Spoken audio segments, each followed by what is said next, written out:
Video শ্যুটের সময় আমার যে ভুলটি হয় এই ভুলটি সবার হয় কিনা আমার একদমই জানা নেই। যদি তোমাদের এই ভুলটি হয় তাহলে কিন্তু অবশ্যই কমেন্ট করে জানিও। প্রথমেই সকালে ঘুম থেকে উঠে ফ্রেশ হয়ে নিয়েছি, তারপরেই ঘরটাকে ঝাড় দিয়ে নিয়েছি। দেখো ঘর থেকে কত ময়লা বেরিয়েছে, কারণ আমাদের ঘরের মধ্যে সাইকেলগুলো থাকে, আর সাইকেলগুলো যেহেতু বাইরে থেকে আসে সেই জন্য ঘরটা একটু বেশি ময়লা হয়ে যায়। তারপরে ঘরটা ঝাড় দেওয়া হয়ে গেছে, এরপরে ঘরটাকে মুছে নিলাম। তারপরে টিফিন করার জন্য চলে এলাম রান্নাঘরে। আজকে কিন্তু একটু দুধ চা খাবো, তাই দুধ চা কিন্তু আগের থেকেই করা ছিল। মা কিন্তু দুধ চা খায়, দুধ চা খেয়ে কাজে বেরিয়েছে আর আমার জন্য রেখে গেছে, তাই সেটিকে একটু ভালো করে জাল দিয়ে নেবো। জাল দেওয়ার জন্য আমি কিন্তু গ্যাসটা ধরিয়ে বসিয়ে দিয়েছি, আর আমি যেহেতু একটু চিনি খাই বা মিষ্টি খাই তার জন্য আমি একটু চিনি দিয়ে দিলাম, আর একটা পাত্রে আমি মুড়ি নিয়ে নিয়েছি। এইবার বলি ভিডিও শ্যুটে আমার কি করে ভুল হয়। আমি যতবার ভাবি আমি লং ভিডিও করব না, শর্ট ভিডিও করব 1 থেকে 2 মিনিট, তাতে আমার সময়টাও কম লাগবে আর আমার টাইমটাও বাঁচবে, কিন্তু সেটা আর হয়ে ওঠে না। প্রত্যেকবার আমার লং ভিডিও হয়ে যায়। এরপরে তোমরাই বলো যে আমার কি এটা ভুল, নাকি আমার আগের থেকে ভেবেচিন্তে করা উচিত বা শর্টে কেটে কেটে করা উচিত। এরপর আমি টিফিন করার জন্য ঘরে চলে এলাম। চা আর মুড়িটা নিয়ে ফাইনালি চা আর মুড়িটা আমি খেয়ে নেবো। আর কিন্তু দুধ চায়ের সাথে কিন্তু মুড়িটা খেতে কিন্তু অসম্ভব ভালো লাগে।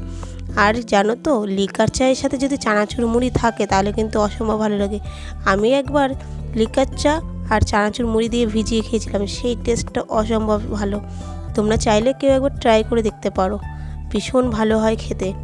এরপরে ফাইনালি আমি তো চা আর মুড়িটাকে খেয়ে নিচ্ছি। আর সকাল সকাল কিন্তু মুড়িটা খাওয়া কিন্তু ভালো টিফিনে, তাতেও কিন্তু গ্যাস অ্যাসিডিটি এগুলো কিন্তু খুব কম হয়।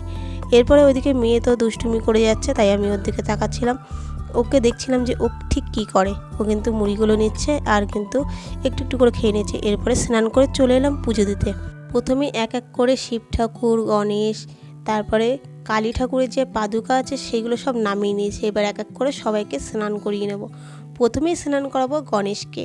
আর গণেশকে জানো তো আমি কিন্তু একা স্নান করাইনি, আমার ছোট্ট মেয়েটাও কিন্তু স্নান করিয়েছে। আর ও কিন্তু পুজো দিতে খুবই ভালোবাসে। ওকে যদি বলা হয় এটা বলো, ও সব কিছুই বলে। ওকে বলেছিলাম বলে ওং গণ গণেশাই নমঃ, ও কিন্তু ওটাই বলেছিল। এরপরে গণেশ ঠাকুরকে স্নান করানো হয়ে গেছে, তারপরে স্নান করাবো শিব ঠাকুরকে, ভোলে বাবাকে নিয়ে নিলাম এই বাটির মধ্যে, আর হচ্ছে নন্দীজিকেও নিয়ে নিয়েছি। তারপর জল ঢালার সময় আমি আর মেয়ে বললাম ওম নমঃ শিবায়, ওম নমঃ শিবায়, ওম নমঃ শিবায়। মেয়ে কিন্তু এটাও সুন্দরভাবে বলেছিল। একটা ভিডিওতে তোমাদেরকে দেখাবো আমার মেয়ে কি সুন্দরভাবে পুজো দেয়। যতটা পেরেছি এই ভিডিওতে তুলে ধরার চেষ্টা করেছি। জানোই তো, বাড়িতে ছোট বাচ্চা থাকলে সব কিছু সম্ভব হয়ে ওঠে না। এরপরে কালী ঠাকুর যে পাদুকা ছিল সেটাও কিন্তু একটু জল দিয়ে ভালো করে ধুয়ে নিলাম। প্রত্যেক দিন আমি কিন্তু এটা করে থাকি, যখনই পুজো দিই তখনই কিন্তু করে থাকি। এরপরে আমি ঠাকুরগুলোকে সিংহাসনে দেওয়ার আগে আমি মোমবাতিটাকে ধরিয়ে নিয়েছি আর একটা ধূপ ধরিয়ে নিয়েছি। তোমরা চাইলে মোমবাতির জায়গায় কিন্তু প্রদীপও ধরাতে পারো। আমার কাছে যেহেতু মোমবাতি ছিল তাই আমি মোমবাতিই ধরিয়েছি। এরপর দেখো কি সুন্দর লাগছে না মোমবাতি আর ধূপটা ধরিয়ে। প্রথমে গণেশ ঠাকুরের জায়গায় রেখে দিয়েছি, তারপরে শিব ঠাকুরের জায়গায় রেখেছি। আর শিব ঠাকুরের মুখটা জানো তো উত্তর দিক করে রাখতে হয়, সেটা সবাই জানো। তারপরে কালী ঠাকুরের পাদুকা রেখে এরপরে দেখো সিংহাসনটা কি সুন্দর লাগছে না দেখতে, অপরূপ লাগছে। এরপরে আমি আজকে নিবেদন করলাম বাতাসা আর জল। তোমরা চাইলে ফল, কাজু, কিশমিশ এগুলো দিতে পারো। প্রত্যেক দিন কিন্তু আমি একই খাবার কিন্তু ঠাকুরকে দিই না, জানো তো। মানুষ যেমন প্রত্যেকদিন একই খাবার খেতে চায় না, তেমনও তো আমাদেরকে বুঝতে হবে ঠাকুরকে প্রত্যেকদিন একই জিনিস দেওয়াটা উচিত নয়। তাই কোনোদিন কাজু কিশমিশ, কোনোদিন জল বাতাসা এরকম দিই। আজকে যেমন জল বাতাসা দিয়েছি, কোনোদিন ফল কেটে দিই। যেদিন যেটা থাকে সেদিন কিন্তু সেটি দিয়েই কিন্তু পুজো দেওয়ার চেষ্টা করি। আর কাজু কিশমিশ কিন্তু আলাদা করে এনেই রেখে দিই ঠাকুরের জন্য। এরপর আরতি করে নিয়েছি, মেয়ে ঘন্টা বাজাচ্ছে, আমি আরতি করে নিচ্ছি। তারপর মেয়েও কিন্তু বায়না করছিল মা আমিও আরতি করব। এটা কিন্তু বলেনি, আমি ঠাকুরকে ধূপ দেখাবো এটাই বলেছিল। তাই আমি কিন্তু ওর হাত দিয়ে কিন্তু ধূপটা দেখানোর চেষ্টা করেছি যতটুকুন পেরেছি।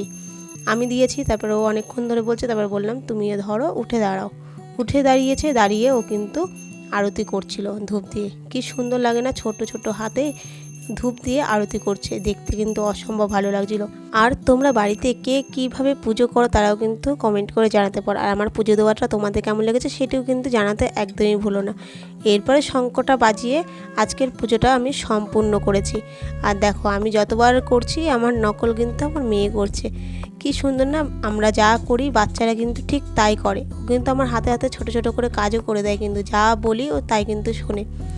তোমরা হয়তো অনেকেই বলবে তাহলে কি এইটুকুন বাচ্চা যখন কথা বলতে চায় না তাহলে কি ওকে পড়াশোনা করাও না? নিশ্চয়ই করাই, যতটুকুন পারি। ও ছোট তো, ওকে ওর মতন করেই পড়াশোনা করাই। এরপরে ফাইনালি পুজোটা আমার দেওয়া হয়ে গেছে, তারপরে ঠাকুরঘরের নীল লাইটটা জ্বালিয়ে দিয়েছি। আর নীল লাইটটা জ্বালানোর পরে ঠাকুরঘরটা কিন্তু অপরূপ সুন্দর লাগছিলো। চলো আজকে তোমাদেরকে আমাদের বাইরেটা একটু ঘুরিয়ে দেখাই। বাইরের দৃশ্যটা দেখো কি সুন্দর লাগছে না, আকাশটাও কিন্তু বেশ ভালো লাগছিলো। এরপরে আমাদের কিছু গাছ লাগানো আছে, কিছু ফুল গাছ। তোমরা কে কে বলতে পারবে এটা কি কি ফুল গাছ, তারা কিন্তু অবশ্যই ঝটপট করে কমেন্ট করে জানিও। আর তোমরা যারা আমার ভিডিওতে এসে সুন্দর সুন্দর কমেন্ট করো তাদেরকে অনেক অনেক ধন্যবাদ। তোমাদের এই সুন্দর সুন্দর কমেন্ট করার জন্য আমি আরও নতুন নতুন ভিডিও বানানোর উৎসাহ পাই। বলতে বলতে দুপুর হয়ে গেছে, দুপুরে লাঞ্চটা করে নেবো। আজকে চলে এলাম দুপুরে লাঞ্চ করার জন্য।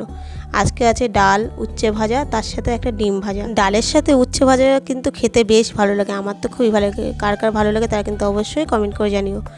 দুপুরে খাওয়া হয়ে গেছে, এরপরে দুপুরে একটু ফল কেটে নিয়েছি, তরমুজ কিন্তু খেতে বেশ ভালো লাগে। কার কার ভালো লাগে তারা কিন্তু অবশ্যই কমেন্ট করে জানিও।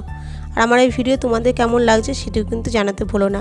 যারা ফেসবুক পেজ থেকে দেখবে তারা অবশ্যই পেজটিকে ফলো করে দিয়ে, আর যারা ইউটিউব থেকে দেখবে তারা অবশ্যই ইউটিউব চ্যানেলটিকে সাবস্ক্রাইব করে বেল আইকন নোটিফিকেশনটা অন করে রেখো। আজকের মতো এখানে শেষ করছি, টাটা বাই বাই।